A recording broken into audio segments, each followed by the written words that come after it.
Ada malaikat jemaat di Efesus, inilah firman dari Dia yang memegang ketujuh bintang itu di tangan kanannya dan berjalan di antara ketujuh kaki Dian emas itu. Aku tahu segala pekerjaanmu, baik jeripayamu maupun ketekunanmu. Aku tahu bahwa engkau tidak dapat sabar terhadap orang-orang jahat, bahwa engkau telah mencobai mereka yang menyebut dirinya rasul, tetapi yang tidak sebenarnya tidak demikian. Bahwa engkau telah mendapati mereka pendusta, dan engkau tetap sabar dan menderita oleh karena namaku, dan engkau tidak mengenal lelah. Namun demikian aku mencela engkau karena engkau telah meninggalkan kasihmu yang semula. Sebab itu ingatlah betapa dalamnya engkau telah jatuh. Bertobatlah dan lakukanlah lagi apa yang semula engkau lakukan. Jika tidak demikian, aku akan datang kepadamu dan aku akan mengambil kaki dianmu dari tempatnya jika engkau tidak bertobat.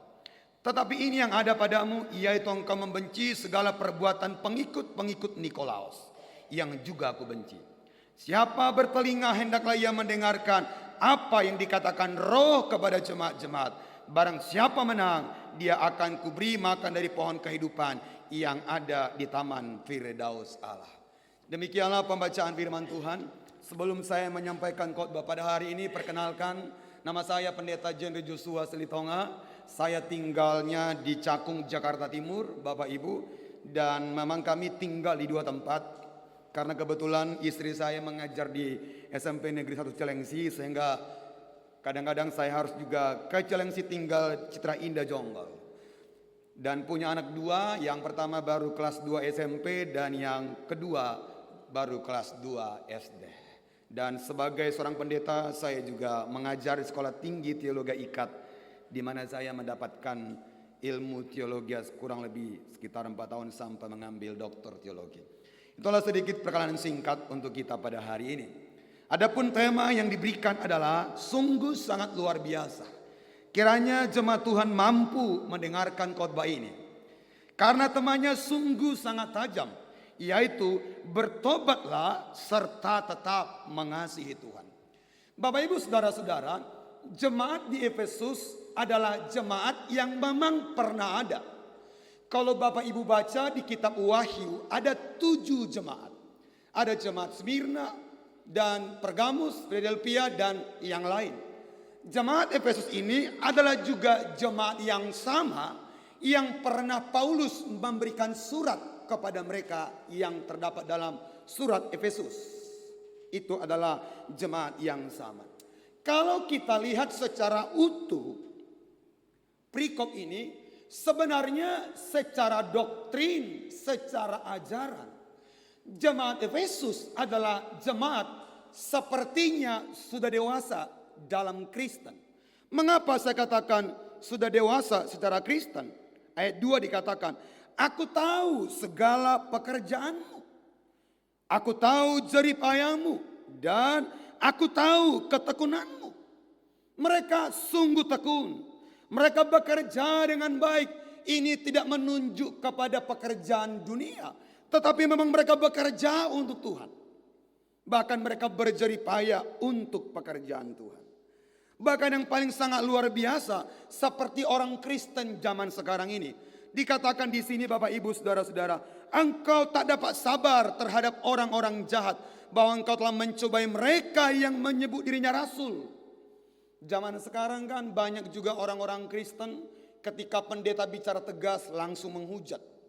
Berbeda pendapat langsung menghujat. Saya melihat ketika Eporus HKBP Bapak Ibu menyampaikan suaranya, saya juga melihat banyak orang-orang Batak menghujat beliau. Artinya saudara, bahwa jemaat di Efesus ini secara knowledge, secara pengetahuan Alkitab, mereka sungguh-sungguh sangat mantap. Mungkin juga dengan jemaat di tempat ini, yang mungkin sudah banyak baca Alkitab, memiliki pengetahuan-pengetahuan tentang doktrin-doktrin gereja. Bahkan mereka bisa mengenal mana pendeta palsu dan pendeta tidak palsu. Ini kan sebuah ilmu yang tinggi kan, untuk kita memahami ini kira-kira ini pendeta atau bukan. Dibutuhkan ilmu psikologi yang kuat saudara. Kira-kira begitulah jemaat di Efesus. Sampai Alkitab katakan bahwa mereka mendapati bahwa rasul ini pendusta. Begitu tajam ilmunya, saudara. Sampai-sampai pun mereka tahu. Ayat yang ketiga. Dan engkau tetap sabar dan menderita oleh karena namaku. Bayangkan, jemaat Efesus adalah mereka siap menderita atas nama Tuhan. Mungkin kita masih sedikit yang menderita karena nama Yesus. Ibarat nih ketika dianiaya, ketika dilarang di rumahnya ibadah, mungkin langsung ciut. Semoga di tempat ini gak seperti itu toh. Banyak orang Kristen ketika diancam satu kali saja, Pak Pendeta, Bu Pendeta bulan depan tak boleh ibadah di rumah kami. Kenapa? Tetangga larang. Langsung ciut. Tetapi jemaat Efesus adalah jemaat rela menderita karena nama Yesus. Boleh Bapak bayangkan begitu kuat imannya terhadap ini. Dia tidak pernah takut tentang imannya. Bahkan tidak mengenal lelah. Pada zaman gereja mula-mula, orang Kristen kan suka beribadah. Demikian sama juga kepada jemaat di Efesus. Mereka tidak lelah. Sepertinya kalau kita selidiki ayat ini, secara Kristen mereka mungkin sedang menuju kepada kesempurnaan. Secara ritual-ritual kekristenan. Mereka sepertinya sempurna pengetahuannya tentang doktrin-doktrin gereja, saudara-saudara. Tetapi Alkitab dikatakan, aku mencela engkau. Tuhan mencela mereka. Kenapa Tuhan mencela mereka? Karena mereka telah meninggalkan kasih-Nya yang semula. Saudara-saudara, ini yang menjadi pokok bahas kita pada hari ini. Yaitu kasih yang semula. Apakah kasih yang semula? Kasih yang semula adalah kasih ketika seseorang mengalami lahir baru. Kasih yang semula adalah ketika seseorang percaya kepada Yesus adalah Tuhan. Dan dia mengalami cinta yang menyala-nyala kepada Yesus. Dan cinta mula-mula ini adalah cinta yang tulus. Ada orang-orang tertentu tekun ke gereja karena punya target. Tahun depan saya pengen jadi majelis. Tekun memang. Ada juga anak muda punya target setiap beribadah. Supaya saya dapat cewek itu nanti. Brett Regan misalkan begitu. Ada target tertentunya. Haleluya. Tetapi bukan ketekunan itu yang Tuhan mau. Atau misalkan dia rajin ikut ibadah rumah tangga. Minimal nanti saya ikut makan malam mengurangi pengeluaran. Setia juga. Namun yang Tuhan mau adalah kesetiaan oleh karena cinta kepada Tuhan. Bukan karena embel-embel. Sejak saya melayani, saya sudah terjun dalam dunia pelayanan mulai umur 18 tahun. Saudara, saya melihat banyak orang-orang ketika dipercayai oleh pendeta di sebuah gereja, semangatnya luar biasa. Tetapi ketika mulai dikoreksi dan disiplin, mulai memble. Kenapa? Karena sudah kehilangan kasih yang semula. Bapak Ibu, saudara-saudara, generasi muda pada hari ini. Orang yang mendapatkan cinta mula-mula, apapun yang terjadi, sekali Yesus tetap Yesus. Orang yang mendapatkan cinta mula-mula, sekali melayani, tetap melayani. Oleh karena apa? Cinta itu yang berkobar dalam dirinya. Orang yang mengalami kasih mula-mula, sekali ada ibadah di rumahnya, sampai kapanpun tetap beribadah di rumahnya. Cinta. Makanya kata Raja Daud berkata seperti ini. Cinta untuk rumahmu menghanguskan aku. Mengapa?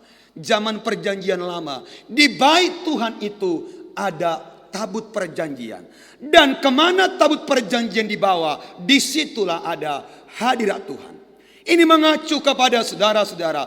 Orang yang mencintai Tuhan, dia akan selalu rindu hadiratnya melalui ibadah yang ada di gereja, yang ada mungkin juga di rumah-rumah Bapak Ibu saudara-saudara. Saudara, kalau sudah mengalami cinta mula-mula, mengalami kasih mula-mula, tak dihargai majelis pun, engkau berkata, glory haleluya. Walaupun misalkan ketika Bapak Ibu menyumbang dana Natal terbesar, tak dicantumkan pun di warta, nggak perlu tanya, kok namaku tidak ada? Karena ada banyak orang percaya ketika namanya tak disebut protes dan pengen pindah gereja. Kenapa? Tidak mendapatkan atau tidak mengalami kasih mula-mula. Saudara, ini menjadi pesan Tuhan yang bersifat prophetik buat kita bersama, saudara-saudara. Jemaat Efesus secara ukuran dalam pemandangan manusia seperti menuju kepada kesempurnaan. Tetapi Alkitab berkata, aku mencela engkau karena engkau telah meninggalkan kasihmu yang semula. Ayat kelima, sebab itu ingatlah betapa dalamnya engkau telah jatuh. Bertobatlah dan lakukanlah lagi apa yang semula engkau lakukan. Jikalau selama ini saudara bersemangat beribadah, semangat melayani Tuhan dengan cintamu, kembali lakukan meskipun orang tidak memperhitungkannya. Amin. Saudara, kembali sungguh-sungguh dalam Tuhan meskipun orang tidak memperhitungkannya. Saudara, di sinode kami Gereja Persekutuan Kristen Alkitab Indonesia, pendeta tidak digaji oleh jemaat. Saudara, artinya tidak ada gaji yang memadai. Pure hidup karena iman. Tetapi itu bukan menjadi alasan untuk tidak melayani Tuhan. Mengapa? Karena cinta itu.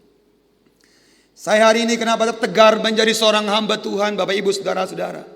Bukan ingin mencari sebuah jabatan penting, atau juga bukan ingin mencari uang, bukan. Tetapi kasihan melihat generasi muda. Di sini pun kiranya ada generasi muda yang punya panggilan mencari hamba Tuhan. Jemaat-jemaat ini, dorong anakku menjadi pendeta. Kalau tidak, pada generasi berikutnya, anak-anak kita cuman mencari ini, menjadi itu. Saya melihat teman-teman di dunia maya, banyak orang Kristen, kalau anaknya dapat jabatan, buat di Facebook, makasih Tuhan. Sedikit orang Kristen yang bangga ketika anaknya jadi pendeta. Dianggap kayaknya, oh kurang bagus, karena mungkin secara gaji gak memadai. Kiranya generasi muda dari jemaat ini ada punya panggilan mencari hamba Tuhan. Amin. Tangkap apinya ini. Saudara, dengar dengan baik. Seluruh orang sebenarnya tunduk pada pendeta. Makanya di sini jangan coba-coba melawan pendeta. Apalagi kan biasanya saya lihat maupun Batak Toba, daerah apa-apa. Karo agak-agak sedikit punya tanda, gitu. Intinya begini Bapak Ibu, jangan coba-coba berurusan dengan pendeta. Kalau dia salah gimana, doakan saja. Biar Tuhan yang turun tangan. Saya tidak tahu saya ngomong ini apakah mungkin ada di sini yang melawan pendeta, tidak tahu. Saya punya kisah di tempat saya. Saya kan memang orangnya, saudara, oleh karena Tuhan, garang melawan orang jahat. Ketika gereja kami pengen dihancurkan, saya datang bukan sebagai pendeta lembut-lembut. Saya datang sebagai orang Batak. Apa lu? Hah? Coba bakar. Datang sini bawa pistol. Kita siapa dulu mati. Itu kira-kira lah Bapak Ibu dengan kayak saya. Ketika saya disidangkan di kantor kelurahan, saya tantang mereka satu. Lu sarjana, aku sarjana. Kita sama-sama sarjana. Apa yang lu mau? Terus yang menjadi tantangan yang paling berat bukan dari mereka. Sama Kristen. Ketika kami ingin plester dinding gereja, kebetulan berhadapan dengan ada orang Kristen juga orang Batak. Saudara, dipermalukan saya di Facebook, dibilang saya pendeta yang mencuri lahannya, bla bla bla segala macam. Divideokan, ditaruh di Facebook. Memang saya bilang akhirnya kepada pendetanya, sampaikan sama jemaatmu itu, kalau nggak dihapus itu Facebook, saya akan masuk kepada pengadilan, kepada hukum. Karena kan tidak boleh kan sebenarnya video ini orang, saya ancam. Kira-kira itu strateginya. Akhirnya dihapus, apa yang terjadi? Saya sebagai hamba Tuhan berdoa Bapak, Tuhan mohon anugerah-Mu, pembelaan-Mu buatku. Jikalau orang-orang sombong ini dipertahankan sehat-sehat, akan begitu banyak jemaat-jemaat yang doyan menghina pendeta. Tuhan tolong ulurkan tangan-Mu, tapi jangan mati dia.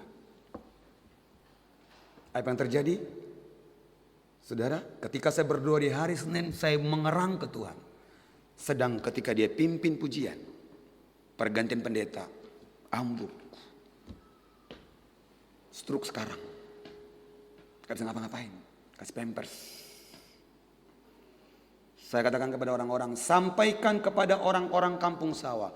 Mereka harus tahu di kampung sawah ada hamba Tuhan. Gak boleh main-main. Selama ini kan banyak pendeta kehilangan wibawanya.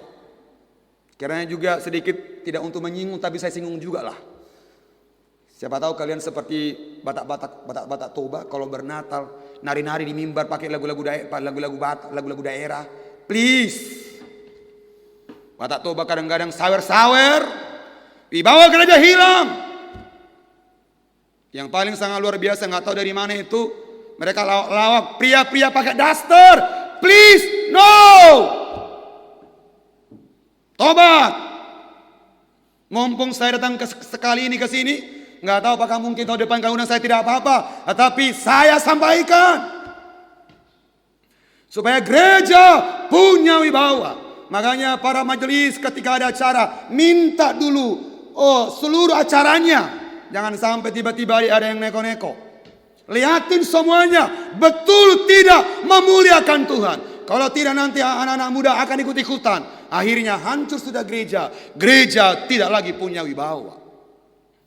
Saudara, berita pertobatan ini perlu disampaikan. Kembali kepada konteks tadi. Kenapa jemaat di Efesus ini dicela Tuhan? Mereka kehilangan kasih yang semula. Kita akan lihat saudara dalam ayat yang ke-7. Solusinya bagaimana? Siapa bertelinga hendaklah ia mendengarkan. Kenapa Alkitab katakan siapa bertelinga? Padahal dia sebelumnya mereka adalah jemaat-jemaat yang secara knowledge, secara akademik mereka lumayan bisa. Tidak heran saudaraku, saya melihatkan maupun juga katakanlah misalkan Karo, Toba dan Simalungun lumayan pintar secara akademik. Saya melihat ketika saya kuliah di teologi, saudara teman-teman juga rata-rata secara akademik pintar. Artinya menonjol, bisa diajak berpikir, saudara-saudara. Kira-kira begitulah mungkin jemaat di Efesus. Saudara, mengapa Tuhan mencela mereka? Karena ayat 7, siapa bertelinga? Ternyata yang membuat seseorang meninggalkan kasih yang semula, tidak lagi dengar-dengaran kepada suara Roh Kudus. Rohnya sudah mulai tumpul. Memang secara kegiatan masih dilakukan, tetapi rohnya tak lagi menangkap signal-signal surgawi. Sudah tumpul. Saudara, dibutuhkan telinga rohani yang mau mendengarkan suara Tuhan. Alkitab berkata Roh Kudus itu ditaruh di dalam hati kita. Jadi Bapak Ibu, roh itu ada dalam diri kita. Karena dia ada dalam diri kita, berarti dia bisa bicara dong di hati kita. Dia bukan benda mati, tetapi kalau dalam konsep Tritunggal, dia adalah Allah Tritunggal, pribadi yang berdiam dalam diri kita. Kita bukan menganut seperti saksi Yehova yang dikatakan sebuah kuasa, tidak. Tetapi pribadi berdiam dalam diri kita, berarti dia bisa bicara. Ada banyak orang-orang percaya tak lagi mau dengar-dengaran kepada suara Roh Kudus. Bahkan kadang-kadang banyak orang Kristen lebih condong mendengarkan para petuah-petuah adat ketimbang sama Roh Kudus. Kiranya kita yang hadir pada hari ini belajar, saudara punya telinga yang mau dengar-dengaran sama dia. Amin. Belajar mendengarkan apa yang Roh Kudus mau tentang diri saudara. Banyak orang beku, tak lagi menyala, tak lagi mencintai Tuhan. Ketika Roh Kudus bilang, ampuni dia. Kita katakan, Tuhan, bukan aku yang salah, dia yang salah. Ketika saudara tidak mau mengampuni, maka Roh Kudus itu menjadi padam. Mungkin Tuhan katakan, berilah, engkau berkata, Tuhan, uang saya masih kurang. Akhirnya ketika kita nggak taat, Roh Kudus itu menjadi diam, tidak lagi beroperasi secara total. Masih ada, masih. Mungkin juga anak-anak muda. Tuhan bilang jangan sama dia karena dia bukan orang percaya. Lalu dengan jawaban dengan paling mantap, nanti dia berubah jadi percaya Tuhan. No. Kepada orang-orang tua, sejak sekarang giring anak saudara. Pacaran jangan sampai pacaran kepada namanya Siti. Jangan sampai pacaran kepada si Abu Bakar. Cari anak Tuhan. Generasi muda, lihat anak Tuhan. Jangan lihat anak hantu. Memang tak kenapa kan, anak muda sekarang condong banget sepertinya. Apalagi zaman sekarang kan, kadang-kadang bicara tentang menggoda. Kemarin ketika saya mau pergi bepergian ke sebuah tempat acara Natal, saya kebetulan naik kereta, saudara. Apa terjadi, seseorang inbox saya. Kebetulan saya kalau orang minta inbox ya saya minta pertanyaan, saya terima aja. Supaya banyak pengikut, kan begitu kira-kira. Terus dia mulai bicara, abang tinggal di mana? Oh di Cakung segala macam. Punya pekerjaan apa? Oh saya pemberita Injil untuk memuaskan orang. Memutarkan orang. Itu kira-kira. Lalu akhirnya berhentilah pembicaraan itu. Dia sebenarnya punya cara, pengen mencoba-coba. Ketika ada orang mulai mengganggu saudara, terutama anak muda yang ada hari ini, lihat dulu orangnya. Setan itu licik mengganggu kita, menggoda kita supaya kita jatuh. Nih, dengarkan apa kata Roh Kudus. Ketika dia bicara kepada saudara, ikuti, lakukan. Kalau ada di antara saudara yang sudah mulai membeku, tak lagi menyala rohnya, memang masih ikut melayani, tapi padam, gak lagi berkobar-kobar. Ada sesuatu yang gak ditaati dari Roh Kudus. Mungkin juga Roh Kudus bilang, baca kitab, gak mau baca kitab. Doa, dengarkan lagu-lagu rohani, gak mau dengar. Ada banyak juga orang Kristen kan, lagu rohani dia gak hafal. Tapi lagunya si Dewa dia hafal semuanya. Selama menjadi guru agama, hampir kalau lebih 10 tahun saya jadi guru agama. Sampai badanku tinggalkan, apa yang terjadi? Kalau saya biasanya kalau ujian selalu saya bilang, tuliskan salah satu lagu rohani yang kamu tahu. Lagu rohani apapun. Bayangkan, Bapak Ibu Saudara-saudara, sedikit mereka yang menghafal lagu rohani. Coba kalau dituliskan lagu dunia. Sakitnya aku di sini, langsung tahu itu. Minim sekali, bayangkan. Padahal bayangkan, dari sejak sekolah minggu, remaja, muda-mudi, orang tua, lagunya terutama, apalagi kan dulu mungkin masih pakai bass daerah kan, itu doang kan lagunya bolak-balik. Bayangkan, sulit untuk dihafalkan. Di tempat saya Bapak Ibu yang melayani, saya sengaja saya matikan seperti ini untuk yang singer dan WL. Saya bilang hafalin. Tugasmu dipanggil Tuhan kalau bernyanyi hafalin. Itulah kira-kira saking segregatnya jemaat. Bukan saya untuk memadukan mereka, bukan Bapak Ibu, yang bukan. Ini saya sebagai seorang pendeta bagaimana mendidik jemaat harus menghafalkan lagu-lagu, terutama yang sudah mereka melayani Tuhan. Karena bicara mengenai cinta. Saudara dengarkan Roh Kudus. Maka dia akan mengubah saudara, dia akan memperbaharui saudara, dan rohmu akan kembali menyala-nyala di hadapan Tuhan. Tidak ada yang tak dapat diubah oleh Tuhan. Semua bisa diubah kalau kita mau mendengarkan suara Roh Kudus itu. Saudara, Roh Kudus diberikan kepada kita karena Tuhan tahu tanpa Roh Kudus kita nggak bisa. Bapa tahu, anak tahu, tanpa Roh Kudus manusia tidak bisa. Makanya dikirimkan rohnya. Dan kalau saudara lihat juga, Yesus saja yang ilahi, sejak di kandungan pun disertai Roh Kudus. Maria mengandung karena Roh Kudus. Bahkan dibaptis pun Yesus, Roh Kudus pun turun. Dicobai pun Yesus, Roh Kudus pun ikut. Jadi seluruh gerak Yesus sebagai manusia ilahi, meskipun dia dari sorga, tetap disertai Roh Kudus. Apalagi kita manusia ini yang banyak dosa. Kita tidak akan dapat kembali kepada kasih mula-mula kalau bukan Roh Kudus yang bekerja buat kita. Oleh karena itu jemaat Tuhan, di akhir khotbah saya pada hari ini, dengarkan Roh Kudus bicara di dalam batin saudara. Ketika bangun pagi-pagi, Roh Kudus bilang doa. Doa. Kita kan punya kebiasaan bangun pagi-pagi apa? Mungkin kalau lagi pacaran, yang dilihat chattingan daripada pacarnya. Pas dibilang, yang udah bangun belum? Bayangkan, sampai-sampai kadang Alkitab kita, Alkitab saudara mungkin berada di samping kepala. Banyak orang bangun pagi bukan mengejar Tuhan. Padahal Roh Kudus sudah ingatkan. Banyak orang tidak mau baca kitab. Padahal Roh Kudus sudah ingatkan. Akhirnya kita tidak bisa mencintai Tuhan dengan sungguh-sungguh. Makanya kata Alkitab ditegaskan, barang siapa bertelinga, hendaklah ia mendengarkan apa yang dikatakan Roh kepada jemaat-jemaat. Dan kemudian barang siapa menang, dia akan kuberi makan dari pohon kehidupan yang ada di taman Firdaus Allah. Bapak Ibu yang dikasihi Tuhan pada hari ini, supaya sampai kepada tema ini dan bertobat serta mengasihi Tuhan, apa yang selama ini engkau lakukan tetaplah lakukan. Sekarang tambahkan dengan cinta. Bagaimana caranya? Dengarkan Roh Kudus bicara. Kalau saudara punya pelanggaran-pelanggaran selama ini, minta ampun ke Tuhan.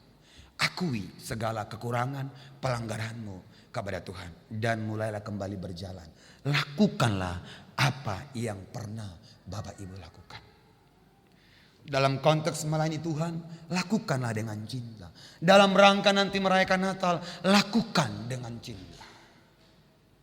Kalaupun nanti di perayaan Natal ada yang kurang panitianya, enggak perlu heboh. Begitu kan? Justru yang mau dihebohkan kelebihannya. Jangan sampai tiba-tiba karena kurang asin dikit langsung terkenal, wih kurang asin. Jangan saudara. Kita seringkali condong mempublikasikan yang negatif. Kita ubah sekarang. Mari publikasikan sesuatu yang positif untuk kemajuan dan perkembangan gereja di akhir zaman ini. Kiranya Tuhan memberkati kita, Bapak Ibu, saudara-saudara. Kiranya saudara betul-betul meresponi firman Tuhan ini, supaya akhirnya kita mendapatkan kasih yang semula. Dengarkan suaranya, biarkan dia bicara. Meskipun memang banyak Kristen berkata, Roh Kudus tak mungkin bicara, tapi saya sebagai pendeta, saya sangat yakin Roh Kudus masih bisa bicara. Itulah yang kita ikuti. Tuhan memberkati kita pada hari ini. Mari kita berdoa untuk meresponi firman Tuhan ini. Terima kasih ya Tuhan, kami mengucap syukur hamba-Mu telah selesai menyampaikan firman. Tuhan, hamba berdoa Engkau menjamah umat-Mu ini ya Tuhan. Tuhan kiranya menolong mereka, Roh-Mu yang kudus bekerja bagi mereka, agar mereka dipulihkan kembali kepada kasih yang mula-mula. Kalau selama ini mereka sudah mulai padam, Bapa, aku berdoa kembali nyalakan roh mereka, dan mereka mulai kembali bersekutu dengan Tuhan, supaya mereka mengalami kasih yang mula-mula itu. Akhirnya cinta mereka ke hadapan Tuhan, cinta mereka kepada gereja, cinta mereka kepada pelayanan, cinta mereka kepada hamba-Mu di tempat ini makin terus menyala, makin terus berkobar-kobar, dan akhirnya mereka menjadi saksi Tuhan, menjadi Bapa Allah Tuhan, menjadi perpanjangan Tuhan untuk menguatkan umat-Mu yang lain, untuk juga memberitakan kabar baik kepada orang-orang yang belum diselamatkan. Ini doa hamba-Mu Tuhan pada hari ini. Terpuji nama-Mu ya Bapa. Biarlah kiranya firman Tuhan ini Bapa bergema di hati umat-Mu, dan kami semua mengalami kehubahan hidup. Terpuji termulia nama-Mu. Di dalam nama Tuhan Yesus kami mengucap syukur. Haleluya. Amin. Mari jemaat Tuhan kita bangkit berdiri. Kita akan masuk kepada pengakuan iman kita yang telah disampaikan sepanjang